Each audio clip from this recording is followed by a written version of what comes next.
Oke, kita terus saja ke resensi kita pagi ini. Inilah buku yang antara yang terbaik pada 2011 ini. Pilih Kerjaya dan Bukan Kerja, dan penulisnya ada dua, yaitu Izwani Hasan dan Fakrul Haris Harun. Tapi hari ini kita bersama dengan saudara Izwani Hasan. Assalamualaikum. Waalaikumsalam. Sehat ya? Alhamdulillah. Ya warahmatullah. Baiklah, kenapa buku ini ditulis, tujuannya, dan fokus untuk siapa? Okey, pada tahun-tahun yang lalu ini saya, Fakrul Haris dan seorang lagi rakan kerja Suhaizam, kami telah membuat program untuk graduan-graduan yang tidak bekerja dan juga anggota-anggota di tempat kami yang ada degree tapi tidak pangkat eksekutif. Jadi kami dapati bahawa ramai menganggap bahawa sijil adalah segala-galanya. Jadi tujuan kami nak menunjuk bahawa sijil tu hanyalah permulaan. Macam nikah, sijil nikah, tapi tak semestinya perkahwinan tu bagus. Dia kena ada benda lain yang kita kena buat. Permulaan yang hebat ya. Baiklah, kalau kita lihat ya, Kerjaya Bukan Kerja. Jadi saya sendiri pun tertanya-tanya, selama ini saya bekerja kah atau berkerjaya kah? Jadi macam mana saudara Izwani? Berbezaan antara kerjaya dan kerja itu sendiri. Soalan tu soalan bagus, terutama dari saudara Ramli. Saya rasa saudara Ramli berkerjaya dan bekerja pada waktu sama. Okey.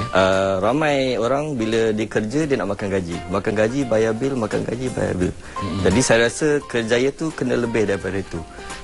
Sebagai contoh, kerja yang sama, tapi cara kita buat tu kalau dengan ikhlas dan dengan kita fikir yang bos kita adalah Allah, maka boleh jadi kerjaya dan ada minat. Mungkin ada orang, saya bagi contoh, kita pergi ke kaunter perkhidmatan di mana-mana tempat. Kalau orang tu kerja, pukul 5 dia tutup kaunter, dia kata habis. Habis, betul. Tapi kalau dia berkerjaya, pukul 5 tutup kaunter, dia kata oh ada orang lagi, dia masih akan berkhidmat. Kerana pada dia, benda tu bukan sekadar makan gaji, tapi lebih daripada itu. Jadi pada saya itu permulaan perbezaan kerja dengan kerjaya. Jadi gabungan kedua-duanya. Tapi kalau saya bagi contoh saya bekerja di KWSP. Tapi itu kerja. Kerjaya saya berbeza. Kerjaya saya adalah memberi nilai pada manusia, memberi nilai pada masyarakat. Itu kerjaya saya. Jadi tak kisah saya kerja kat mana, kerjaya saya itu penting. Di mana saja saya berada, kerjaya itu akan timbul. Pilih Kerjaya dan Bukan Kerja. Jadi macam mana? Macam mana kita nak memilih kerjaya ni? Okey, tapi saya rasa sebelum ada kerjaya, mungkin selalu masalah masyarakat kita memikirkan tentang harta, wang, ganjaran, status. Jadi pada saya, walaupun status, pangkat tu semua ada, tapi kita perlu buat benda yang kita minat. Walaupun ganjaran tidak, lebih baik sesuatu yang kurang ganjaran tapi kita gembira. Macam ada kata dalam buku ni, kalau tak ada reda, tak ada syukur, orang yang kaya boleh miskin. Dan kalau ada reda dan syukur, orang miskin boleh kaya. Jadi saya rasa selain daripada memikir tentang lokasi, gaji, faedah, kerja, tugas, environment, pada saya kena tahu apa dalam hati, apa minat kita, dan kita kena buat benda tu.